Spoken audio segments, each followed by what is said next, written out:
Okay, welcome everybody to the Performance Lens from Fieri. We set these up to have conversations with people of expertise. So we're very lucky to have Gregg Berhalter here. Hopefully, we're going to talk particularly around things around the World Cup. We're in the heat of the World Cup at the moment, although not the sharp end. And the idea here is that looking through different lenses of performance, hopefully we can give leaders some insights that they might be able to take away and put into their own context. I'm incredibly lucky that Gregg's agreed to join us today. Gregg's kind of got a unique history in soccer. So played for the US in the World Cups, pretty high achievement that. Then coached the US at the World Cup too, and now I think quite uniquely is a father of Seb, who's he's going to play today, isn't he? Gregg's had a couple of has had some minutes already at the World Cup, so yeah, and the World Cup is such an interesting sort of environment to see how performance works for leaders and for teams. So to start off with, what's impressed you so far, Greg, at the World Cup? I think the stage was set with for the 48 countries taking place in or participate in the World Cup, and it was really about what are the fans going to be like? What impact are the fans going to have, with that many teams in the World Cup? And what you see is just amazing atmospheres in the stadium. You could talk about Norway and what they're doing with their fans, Scotland with their fans, Brazil, Argentina. The United States has tremendous amount of fan support. So it's really, as advertised, a celebration of soccer. And you have, smaller countries competing against bigger countries, and just everyone right now. I think you alluded to it. It's not the sharp end of it yet, right? But there's this feeling each other out and seeing how things are going to get ordered that's taking place now, which makes it exciting. Yeah, yeah. I mean, it's been such a story, isn't it, about the US, Canada, Mexico hosting and kind of the fan engagement. To what extent do you think the players, the managers, the staff around the teams kind of embrace that sort of serving the customer as well as performing at the same time? I think you have to do both, but at the World Cup, it is about performance. At the end of the day, it's about how far can you take your team. It takes a tremendous amount of effort, concentrated effort, to be successful at the World Cup because not only do you have to navigate through a group stage, but now you have an extra knockout round. And as these tournaments go, the games just become massive games. As we get into the quarterfinals, semifinals, there's such big games. To get through all those rounds, you have to be really focused as a group. Yeah, it sounds easier to say, right? Be focused as Yeah. a group through that pressure, but Exactly. what will we see with the teams, the managers, the leaders that will really get that right? I think part of it is, how you've kept the entire group engaged. I think that's going to be really important. So that's the starting point. Excuse me.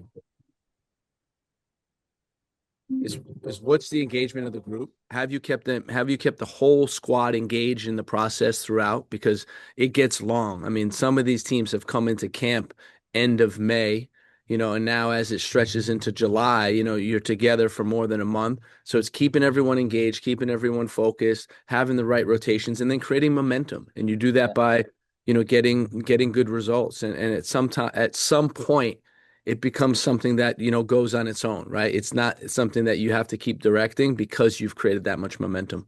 yeah, yeah. Well, I suppose early in the tournament we've seen some of the squads being rotated. And then there's a debate about the players that are left out or not selected. How do you keep people engaged when maybe the outcomes that they desire is not actually being provided for them? I think at the World Cup, people are so excited just to be there, to be part of it. And so you have that going for you, right? You're competing in a major event. People understand that, right? The players understand that. So you have this great engagement from the group.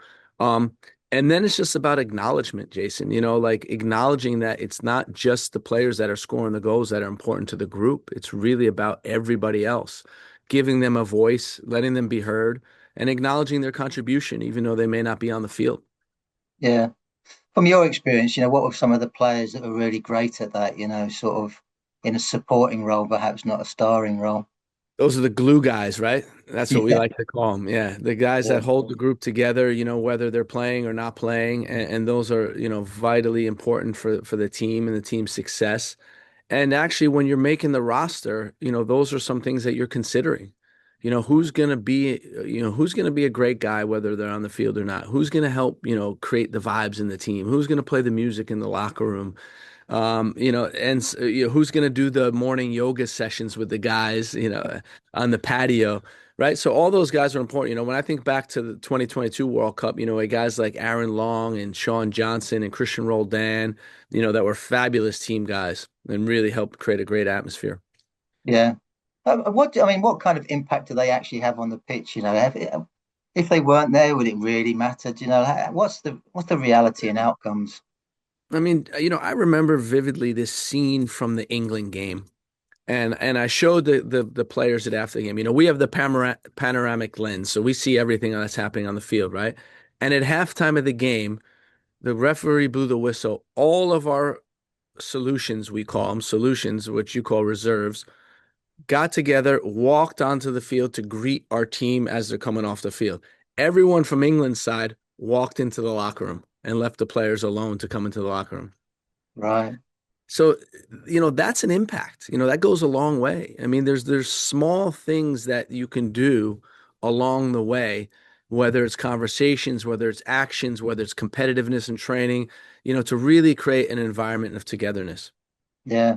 How do you manage sort of the interplayer competition then? Like you quite often in the training, I mean, it's a competitive environment, like Yeah. competing for adoration, competing for starting points, places competing for the tournament, right?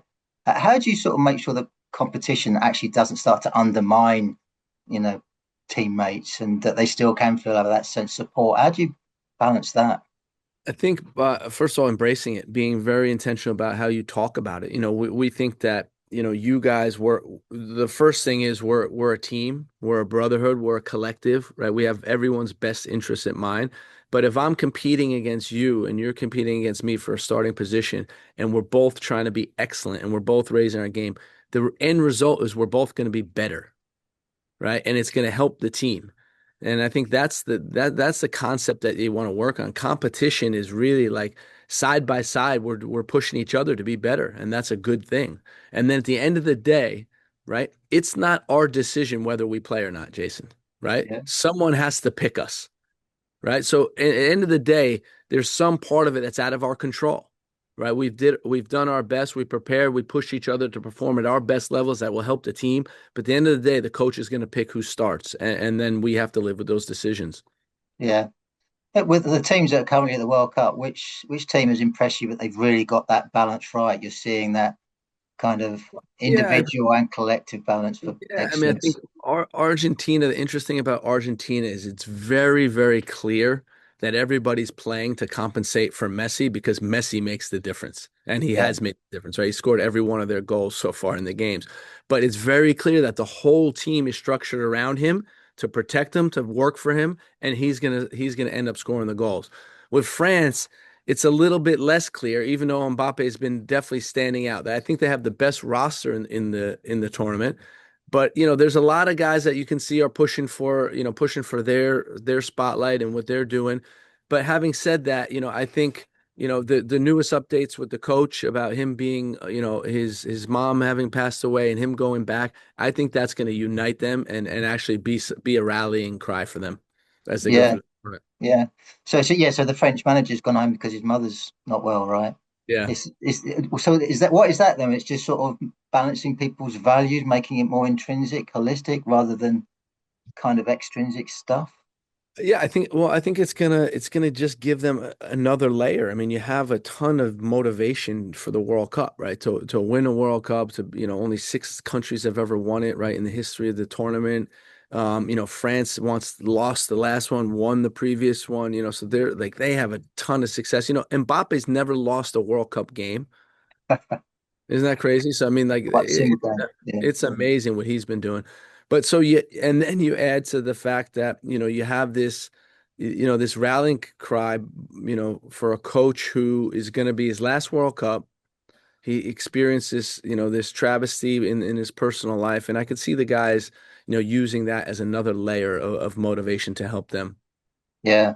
That's so interesting what you say about Mbappe never losing a game, and also the length of the tournament. You mentioned momentum.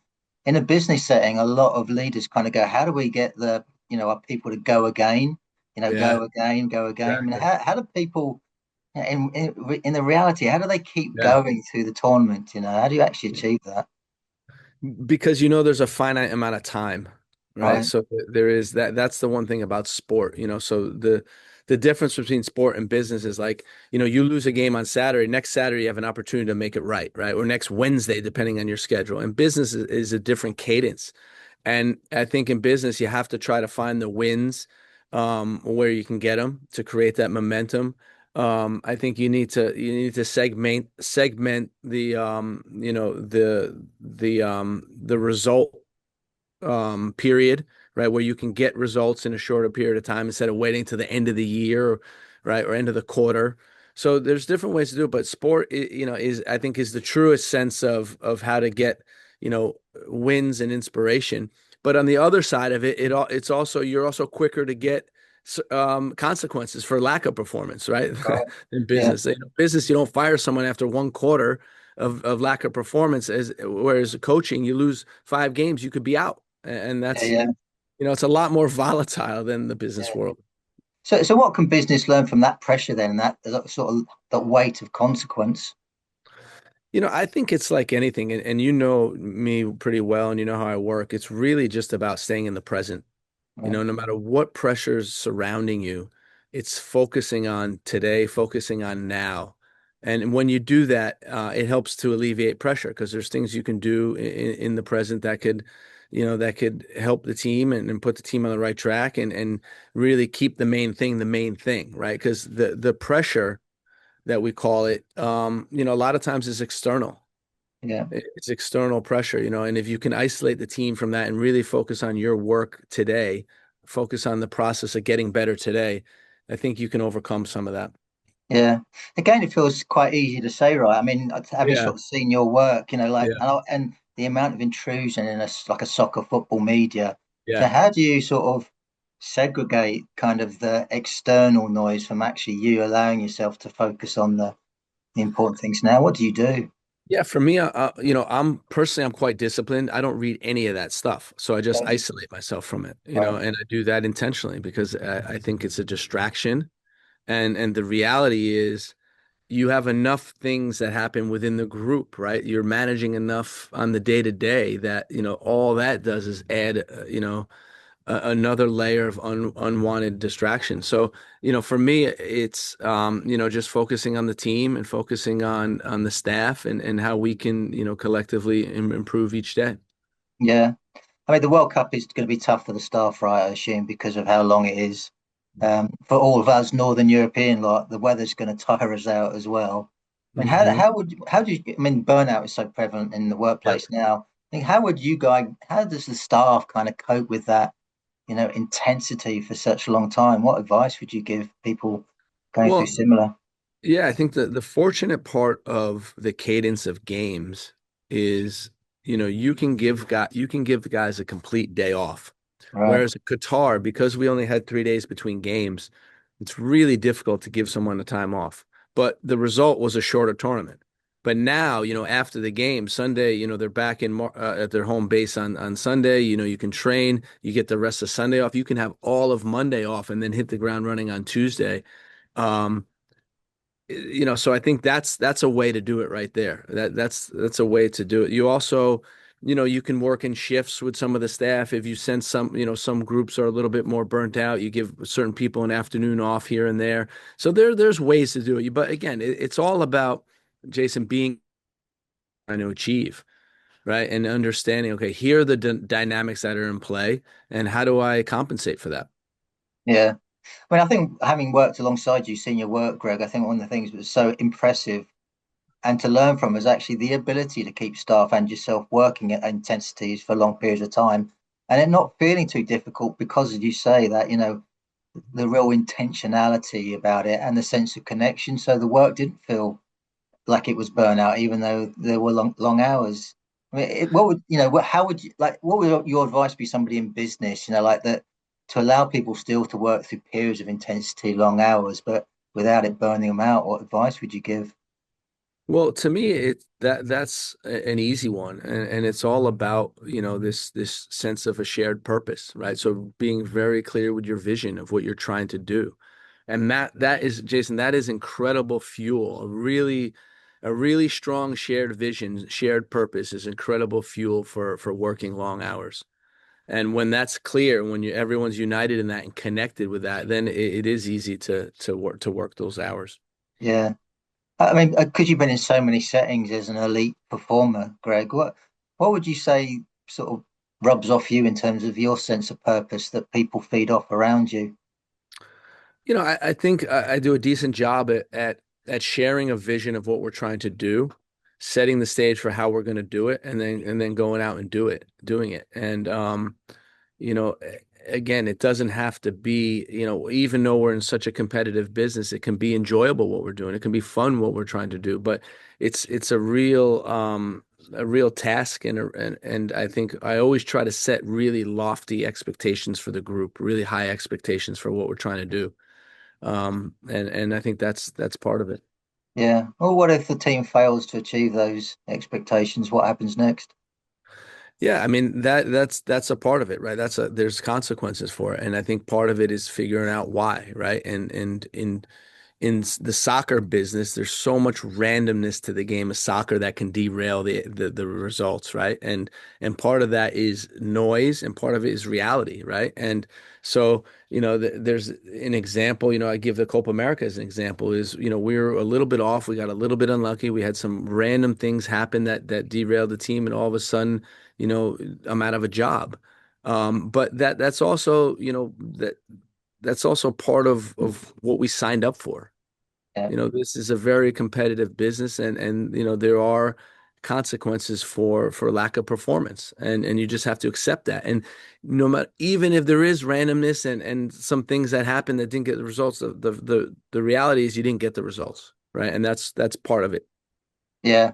But It's from one a of the things. team standpoint, there's examining it and saying why. And if you had the chance, to keep going with the team, you say, okay, what happened in this particular case? What did we learn from it? Right? Because Yeah. what you and I both know, Jason, is that you reach the greatest heights by having setbacks. That's where you actually do your best work. You get a setback and you come back and you learn from it and you get to a new height. So the setbacks are actually critically important to success. Yeah. And I think it really plays into what we're finding a lot of leaders are sort of having to embrace is that sort of the duality of being very confident that we can do this, but also the humility and the rationality to go, this could go wrong. And what do we do as a consequence of that? There's been some, I've been hearing people replay that saying that you don't lose in football, you either win or you learn. Yeah. Yeah. Yeah, that's a great one. I was always fascinated by working with you, Jason, about this idea, in the pregame. I remember you'd always talk about kind of talking about how the game's going to play out to the team before the game, right? And saying, okay, what if it goes terribly wrong? What would we be doing? What should we, and how do we react? That's, to me, Yeah. it's like it never dawned on me to really play that out in a way like that, because I don't even want to open up the possibility in their minds that can happen, even though we all know it can happen. Yeah. Right. And I Yeah. think it's a really honest way to look at performance, right? Guys, what if in the first 10 minutes we give up a goal here? What are we going to do? Yeah. Yeah. And Well, I, I mean, and I I think it's sort of integrated that into our teams. that's good. I mean, it's a well like it's a well researched and evidence based orientation to help people perform. We Yeah. feel good when we talk about how great it can go, Yeah. but and so rarely that's the reality, right? I mean, the journey from A to B is filled with challenge, and actually, we're better able to navigate that challenge if we start to kind of think what it might be and what do we do next, so that we can rationally take it on with resilience rather than having to cope with it in the moment and being unprepared. Kind of thinking about that. I mean, I wonder what you're most proud of being a player, a coach, a father at World Cup. But kind of what advice are you giving to your boy? Before he went to the World Cup, what I said was it's going to take a lot of energy from you. It's going to take a lot of mental energy. Your task is going to be, how do you stay focused for such a long period of time? How do you sustain your focus? Because it's hard. Trust me, I've been there. That's going to be the hardest thing, but it's also going to be one of the most enjoyable things you ever do in your life. because the amount of attention and focus on what you're doing is global. You know, how often do you get that what you're doing is a global undertaking? Everybody's looking at it, right? And that's a fun thing. That's an exciting thing to think about. You know, it's like, I mean, it's inspiring, you know. So it was enjoy it, you know, think, you know, enjoy the moments, but just understand that it's going to take a tremendous amount of energy and focus from you. Yeah. Well, then it makes me think, how do you come down from those kind of highs? You know, Yeah. like, what do you do Yeah. after it? How do you maintain, Well, effectiveness, momentum when you come y- back?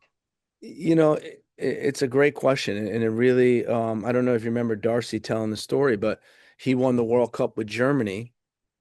And you know, right from the World Cup, they flew to Berlin. They're celebrating in front of millions of people at the Brandenburg Gate. And you know, he's hosting, lifting up the World Cup, and you know, it's an amazing event. And then he goes back to his hometown, and he's in Truckee, California, in the mountains, and he runs into a neighbor in the grocery store, and the neighbor says, "So what have you been up to this summer?" And nobody cared. Yeah. Exactly. And it's like life goes on, you know, like things keep moving. And it's that humility to understand, okay, I just accomplished something great, but now it's about what's next, you know? Yeah.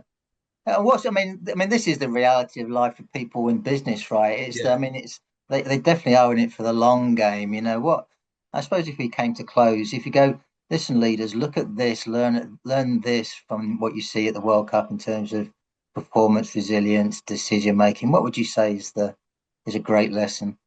You know, I just think it's overall in life, it's really about your own process, having a process. I think that's so important. You know, I can't speak enough about that. Oh, you have a process about how you're working, how you're approaching each day, and that's what you're taking on. You know, like you know, there's this idea of strategic plans, which is important, and seeing, you know, where we need to go, right? But it comes down to what you're willing to do each day, Yeah, and that's what it really comes down to. What are you willing to put into each day?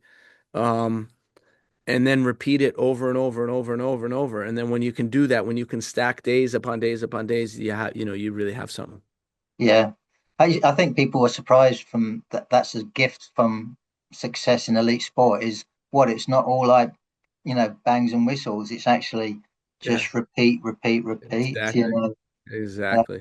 yeah. I mean, you've always struck me as being an incredibly diligent person, Greg. But I mean, what have you found most difficult in terms of that repeat, repeat, repeat orientation? You know, I think the one thing is I know it's not for everybody and not for every personality. Fortunately, I have a personality that I need 45 minutes each night with my wife to recap the day, to sit and talk a little bit. I wake up the next day, I'm ready to go again, and I could do that. I could do that infinitely. You know, I don't need much of a, you know, of a recharge. And that's just how I'm wired, you know. So I think that's, you know, that's a gift that I have. Yeah. Well, and so how do you help people that aren't with that gift? I mean, it's quite unique and a brilliant gift. Yeah. No, it is, and that is, you know, I haven't given that much thought, but I understand that everybody's different, and everyone has different cadences, and everyone gets different things. But I guess what I would say is it's really about figuring out what makes you tick. Right. So like I know that about myself, and that's helpful for me, right? And then it's, if you are wired different, it's figuring out, okay, what do I need? You know, they talk about filling your cup first, right? Fill your Yeah. own cup, and then you can, you know, then you can help other people fill up theirs. And so figuring out what fills your cup. And if you could do that, I think you know, you're at least aware. That's the first step. Yeah.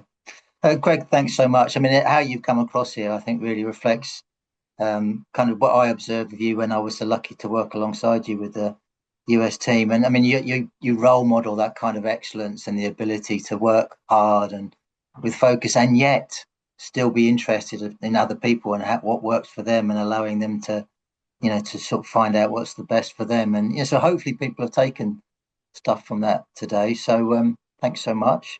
This Thank you. was the Performance Lens from Fieri. So if you're interested in other conversations and insights, please reach out to our website or LinkedIn. Otherwise, thanks for listening. See you next time.